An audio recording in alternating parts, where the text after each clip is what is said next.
انہوں نے انصاف کے دامن کو نہیں چھوڑا. جب نہیں چھوڑا اللہ پاک نے عناصر اربع کا حکمران بنایا.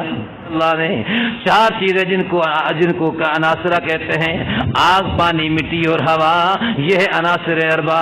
اللہ پاک کی ذات نے ان کو 4 چیزوں پہ حکمرانی عطا فرمائی، 4 چیزوں کا حکمران بنایا.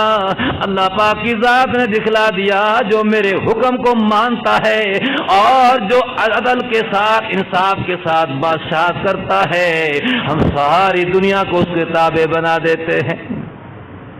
آگ پہ حکمرانی دے دی، زمین پہ حکمرانی دی، اور پانی پہ حکمرانی دے دی، ہوا پہ حکمرانی دے دی. حضرت عمر رضی اللہ تعالیٰ عنہ کے زمانے میں زلزلہ آیا تو زور سے درہ مارا، کیوں ہل رہی ہے؟ کیا عمر تیرے اوپر انصاف نہیں کر رہا؟ بس یہ کہنا تھا کہ آج تک زلزلہ پھر نہیں آیا.